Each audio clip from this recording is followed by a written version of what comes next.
The technology which allows you to carry a million songs around in your pocket also allows apps to quickly identify a piece of music and to make this video compact enough to stream even in high resolution. What might surprise you is that the foundation for all this was laid down by a French scientist called Joseph Fourier about 200 years ago. Before I get to that, I'm afraid I'll have to take you back to high school for a moment. I know, but bear with me. In mathematics, a function is like a recipe. It is a rule to take a number, referred to as a variable, perform some operations on it, and return a new number, the output. One example of a function will take a temperature in Celsius, multiply and add to it, and then return the temperature in Fahrenheit. Usually, we denote the input variable by x, so the function x squared plus 1 means take a number, multiply it by itself, and add 1. We can get a curve from a function by evaluating it for a bunch of different values of x, marking the results as points, and then joining them together. If, once we have evaluated the function, we add another step to multiply or divide by a number, this will stretch or squash the curve in the vertical direction. If we multiply or divide x by a number before it goes through the function, it will stretch or squash the curve in the horizontal direction. One important mathematical function is sine from trigonometry, which takes an angle and returns a ratio to do with the sides of the triangle. That doesn't matter in this case, but what is interesting is the curve it makes. It looks like a wave with peaks and troughs. Just as before, we can use two numbers to manipulate this wave. One will stretch it vertically, usually called the amplitude, the height from the middle up to the peak or down to a trough. The other will stretch it horizontally, usually called the frequency, namely, how frequently the peaks or troughs appear. The higher the frequency, the more often the wave repeats itself. You are probably familiar with the idea that sound consists of waves. When this sound is made, a curve of the air pressure with time is a perfect sine. The amplitude determines how loud it is. So for example, as the sound travels further, the wave amplitude gets lower, the changes it makes to the background air pressure gets smaller and smaller, and the sound gets quieter. This is the same sound but quieter. The frequency determines the pitch of the sound, which in the last case was 500 Hz or 500 peaks and troughs in a second. The higher the frequency, the more rapidly the wave oscillates, and you perceive a higher pitch. This is the same sound at double the frequency. You may also be familiar that electronic devices which produce sounds usually have a magnet and a coil. A voltage is varied across the coil, which pulls a membrane in and out to create the pressure waves you just heard. The software which controls the coil must receive a stream of numbers corresponding to the voltage which must be set at every step in time. This video, for example, has a sample rate of 44.1 kHz, meaning that it breaks every second into about 44,000 equal steps, and at each step sends a number to the speaker to control the voltage. Or at least it did when I made the video. 44,000 steps per second with 4 bytes per step, and that's a megabyte of data every 5 seconds. This amount of data would make it quite difficult to keep songs on storage media or stream voice chat over the internet. This is how the WAV file format that sound recorders often use works. You might have noticed that it produces very large files. But here is a better idea. I told you that the sound I played was a pure sine wave. To reproduce it, we can store or send just two numbers, the amplitude and frequency, and the computer can reproduce the curve by simply calculating the sine function at every point in time. The sounds I played are all well and good for something like a retro computer game, but they're not very realistic. You don't hear that sort of beep in nature. However, you can always add two mathematical functions to make a new one. Here is a curve for two sines with different amplitudes and frequencies added together. You can keep going though. I could give you 100 pairs of amplitudes and frequencies, and you could add up all the individual functions of time that arise as a result. Tedious and boring for a human, but for a computer this is very straightforward. Here is just such a sound made out of 100 different sine waves. Sounds a bit more realistic. To store a second of it, you still only need 200 numbers as opposed to the 44,000 we had before. So that is the mathematical bit of magic behind the MP3 file format and why MP3 files are so compact. Rather than store the value of the sound signal at every single step in time, we store a smaller bunch of frequencies with amplitudes, and the computer generates the sound by repeatedly using the sine function. Hopefully, I've managed to explain to you how to turn pairs of amplitudes and frequencies into a sound to play it. But if you already have a sound, how do you work out what frequencies and amplitudes you need? In other words, how do you produce an MP3 file from a recording in the first place? Well, in 1822, Joseph Fourier developed the mathematical background to do this, and in 1965, James Cooley and John Tukey developed an efficient computer algorithm which takes any signal, such as a sound, and calculates the amplitudes of sine waves required to reproduce that signal again. This type of algorithm is called a discrete Fourier transform, after arguably its main originator, although many others contributed to this work. But here's a catch. If you did break up an arbitrary signal into individual sine waves, in basic terms, you would need the same amount of information, the same amount of data to store it. That's because to reproduce a signal perfectly, you would need lots and lots of sine waves. But in practice, you can make a pretty good approximation with only a limited amount. When I talk in a low register, you can't hear any high-pitched sound, right? In mathematical terms, the sines with high frequencies have very low, almost zero amplitudes. So when recording a short clip of a sound with low pitch, only low frequencies need to be stored. The opposite is of course true if a clip had only high frequencies, such as Pavarotti stubbing his toe. When making an MP3 out of a long song or speech, it is first broken up into shorter frames and the Fourier transform is applied to each one in turn. The point of MP3s is to only keep a limited number of sines which happen to have the largest amplitudes in each frame. Generally speaking, it works. This is why MP3s are referred to as a lossy form of compression. You do end up throwing away some of the sine waves required to faithfully recreate the original sound, and therefore what you end up storing is slightly different to the original. That can make a difference if you want high audio fidelity, but usually lossy compression is good enough. With all that in mind, here's another way of looking at sound. Running up the screen, I will have an axis denoting the frequency. In the horizontal direction, I will have an axis with the corresponding amplitude. Remember the first sound I played. This was a pure sine wave with just one frequency. To represent this, we draw a curve which takes a value of 0 everywhere except a spike at the frequency of that one sine. Now, if we have a sound made of two sine waves, one of them twice the amplitude of the other, we get a big spike and a little spike at the appropriate frequencies. I also played a sound made up of 100 sine waves.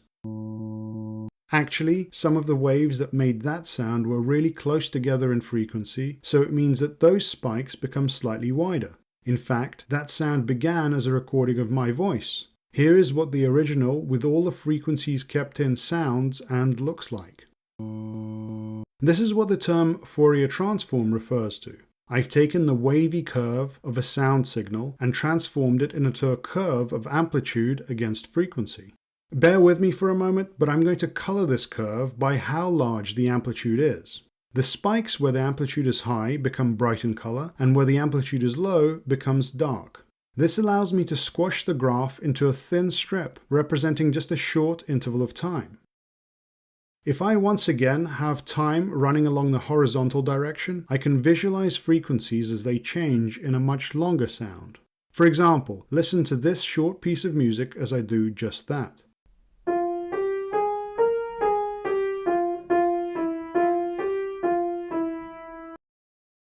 This graph is called a spectrogram. It shows different frequencies come in and out as different notes are played. Remember that bright colors mean that waves with corresponding frequencies have a large amplitude at the times indicated on the horizontal axis. This spectrogram looks remarkably similar to the staff music notation. The first note being played is an F at about 350 Hz, and then it stops and the note G is played. You can see that the vertical spacing in frequency corresponds to the difference in pitch between the notes. With a more complicated piece of music, you could really see the horizontal difference in duration between notes of different lengths.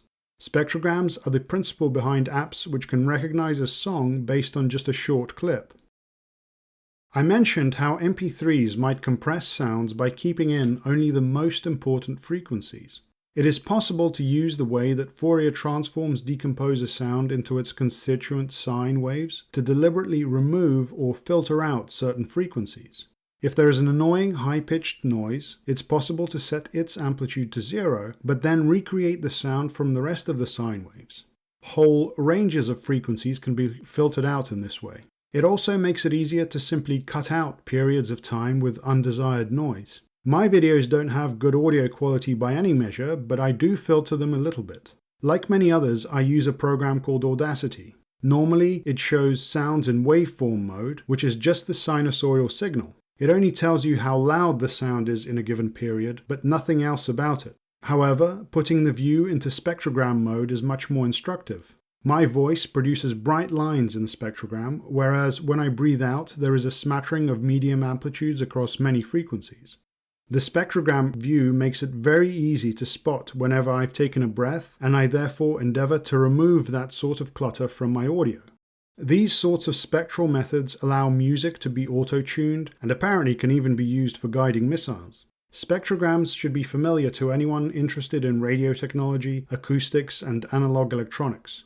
Books and movies like The Hunt for Red October depict the use of passive sonar, quietly listening for the sound of enemy submarines carried through the water.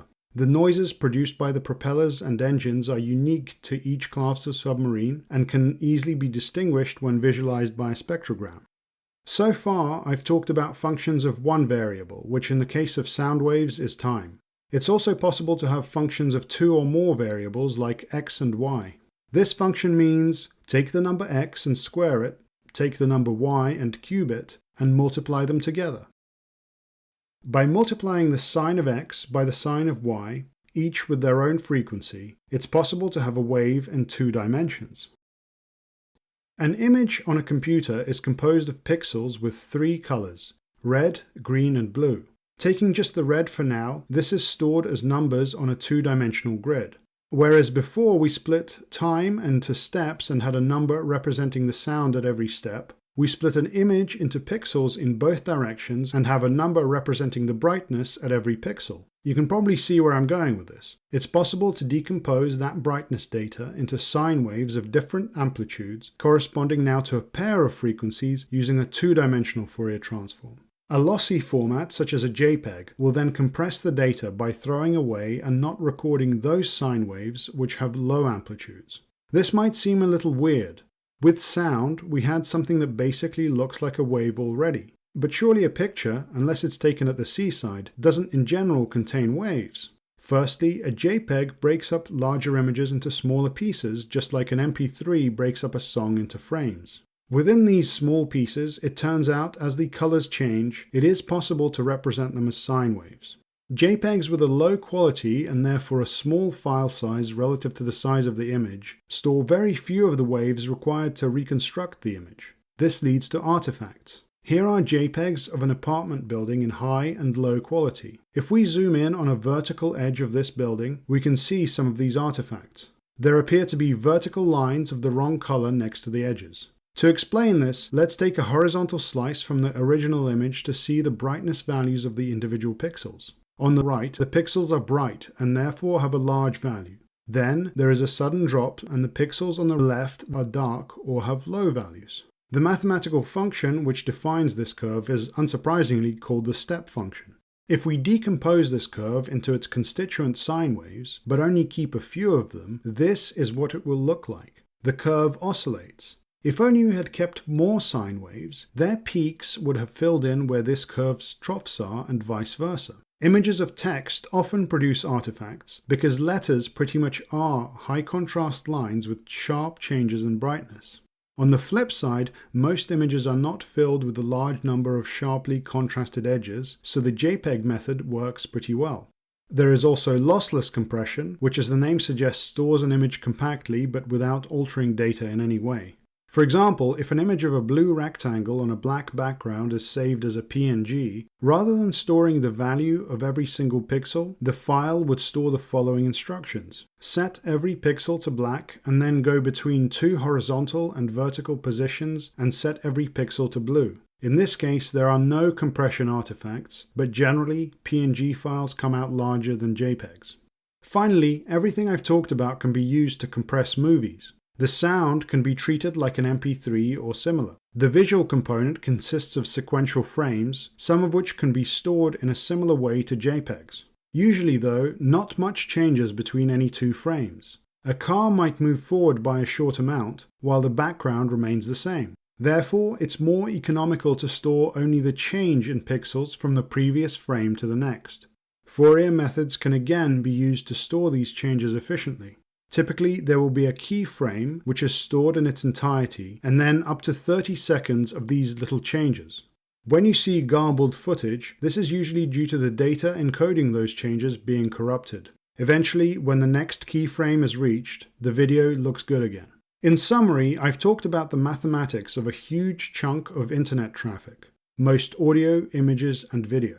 All of these are stored and transmitted efficiently by first decomposing the signal into waves. Mathematically, waves are the sine function from trigonometry with a particular amplitude and frequency. A Fourier transform is the mathematical tool which allows this decomposition to take place. Calculate the combination of amplitudes and matching frequencies of those sines which, when added together, allow the signal to be reproduced. Thank you for watching.